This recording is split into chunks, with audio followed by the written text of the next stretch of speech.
හයි කොහමදාලට ඉතින් ස්කෙල්ලයක් යොස් කරන්නෙත් නැතුව ගෙදර තියෙන ඉන්ග්‍රීඩියන්ට්ස් දාලා මම මේ වගේ හරිම ලස්සනට ඒ වගේම තමයි හරිම රසට වටලප්පා එක හදාගත්තේ කොහොමද කියලා අපි බලමු.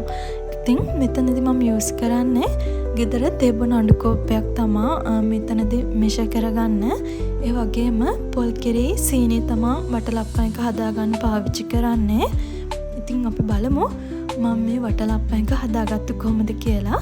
ඉතින් මගේ channel එක subscribe කරන්න කියලා ආදරයෙන් මතක් කරනවා.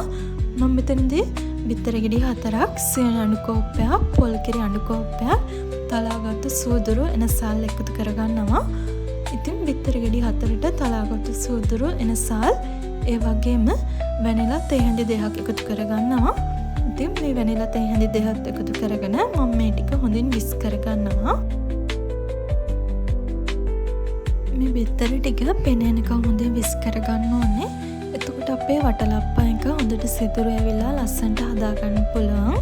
දැන් අපි භාජනයට අපි එකතු කරගත්තු සීනි අඬු කෝප්පෙන් මේස හැඳි 2ක් එකතු කරගන්න ඕනේ.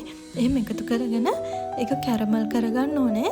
ඉතින් මේ කැරමල් වෙන අතරේ අපි වටලප්පා එක හදාගන්න පාවිච්චි කරන භාජනයේ බටර් ඇප්ලයි කරගන්න ඕනේ.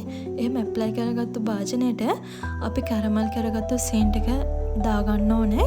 ඉතින් එහෙම දාගෙන දැන් අපි සීනි ටික කැරමල් කරගත්තු භාජනයටම ඉතුරු සීනි ටිකයි පොල් කිරි අඬු කෝප්පය එකතු කරගෙන ඒ ටික හොඳින් රත් කරගන්න ඕනේ.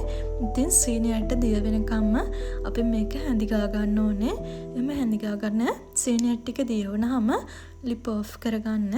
ලිප් ඔෆ් කරගෙන මේ ටික හොඳින් නිවෙන්න තියාගෙන ඒ ටික හොඳින් නිවුණාම අපි බිත්තරකට මේක එකතු කරගන්න. ඉතින් මේ සීනි පොල් කිරි මික්ස් එක රස්න පිටින් බිත්තරයකට එකතු කරගන්න එපා කියන්නේ මේ බිත්තර එක රස්නයට කැටි ගහන්න බලන නිසා. ඉතින් මෙහෙම පොල් කිරි සීනි එකතු කරගෙන අපි මේක හොඳින් මික්ස් කරගන්න ඕනේ. එහෙම මික්ස් කරගෙන අපි කැරමල් එකතු කරලා රෙඩි කරගත්තු භාජනයට මේක එකතු කරගන්න ඕනේ.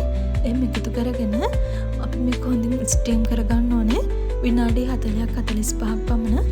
ඉතින් ඔයාලා එකතු කරගන්න භාජනයේ ප්‍රමාණයත් එක්ක මේක වෙලාව තීරණය වෙනවා.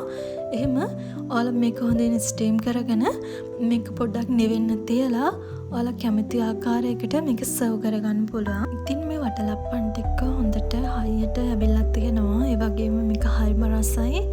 ඔයාලත් අනිවාර්යයෙන්ම ගෙදර try කරන්න.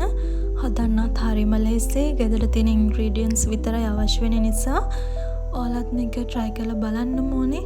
recipe එකක් කියලා මම හිතනවා.